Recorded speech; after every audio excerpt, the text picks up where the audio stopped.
কাউকে এতটা অবহেলা করো না যাতে তুমি তার মন থেকে উঠে যাও, কারণ সম্পর্ক ভালোবাসা হোক অথবা বন্ধুত্ব, একবার যদি মন থেকে উঠে যায় তার প্রতি ওই পুরনো টানটা আর থাকে না। মেয়ে হয়ে জন্ম নিয়েছি, তাই আমাকে বেশি ফর্সা হতে হবে, চেহারা ভালো হতে হবে, বেশি মোটাও না আবার চিকনও না, একদম ফিট হতে হবে। খাটোও হওয়া যাবে না আবার বেশি লম্বাও হওয়া যাবে না। বাবার প্রচুর টাকা সম্পত্তি থাকতে হবে, আবার সব কাজে জানতে হবে। এক কথায় একের ভিতর সব। আমার মধ্যে এসব কমতে আছে, যার জন্যই আমি জন্ম নিয়ে পাপ করেছি। মোমের মতো গলে আবার শক্ত হতে হবে। এগুলো আমার কথা না, এগুলো নোংরা মানুষদের কথা, যারা এমনটা ভাবে।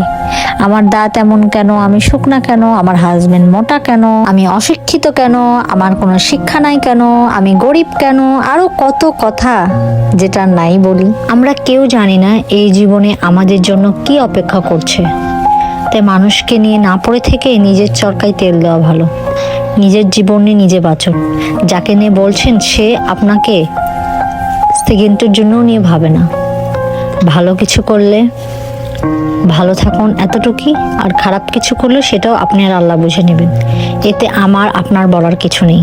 যার জীবন সে তার জীবন নিয়েই থাকুক। যারা নেগেটিভ কমেন্টস করে তাদের প্রশ্ন তো আর আমাদের জীবন বদলে দিতে পারবে না। আর এই মানুষের প্রশ্ন নিয়ে যদি আমি মানসিক ডিপ্রেশনে চলে যাই তাতে ক্ষতি তো হবে আমার, মানুষের না, তাই না?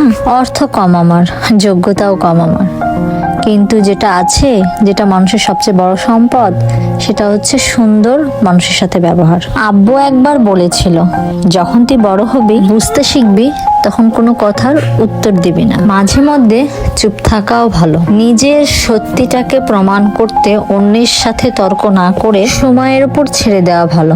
সময়ই কথা বলবে। আমরা নানি বাড়ি গেলেই এমনই মজা করি। আমরা সব কাজিনরা মিলে ছোটবেলা পিকনিক করা, একসঙ্গে রাত জাগা, লুডো খেলা, অনু খেলা, এত এত মজা করতাম, সেগুলো মেমোরিজ আজকে আপনাদেরকে তুলে ধরলাম। আমি নানি বাড়ি গেছিলাম সেই টাইমের এই ভিডিওটা। ওই টাইমে আকাশের ওয়েদারটা খুব মজার ছিল। আর এটা খালামণির বাসা, আমাদের নানির বাসা খালামণির বাসা খুব কাছাকাছি। তো এটা ছোট খালার বাসা। তো এখানে এসে দেখুন আমরা কি মজা করতেছি, এক খাবার নিয়ে সব মারামারি করতেছে। আর আমাদের খুনসুটি না আগাগোড়া এরকম। বিয়ে হয়েছে তো কি বাড়ি বলুন আর দাদি বাড়ি বলুন, আমরা সব কাজিনরা অনেক। তো নানি বাড়িতেও আমরা প্রচুর কাজিন, দাদি বাড়িতেও প্রচুর কাজিন। যখন একসঙ্গে আমরা হই তখন এরকম খুনসুটি, রাত জাগা, গল্প গুজব আমাদের চলতেই থাকে ন্যাচারালি। তাই রাত জেগে জেগে অনু খেলছিলাম, আর আমি কিন্তু লাস্ট অব্দি উইন হয়েছি। এই গেম খেলার পর আমরা প্র্যাঙ্ক কল করেছি, আরো অনেক মজা করেছি, ঘুরতে গিয়েছি, আর অনেক ব্লগ আছে যেটা নেক্সট ব্লগে আপনাদেরকে অবশ্যই দেখাবো। সঙ্গে থাকবেন।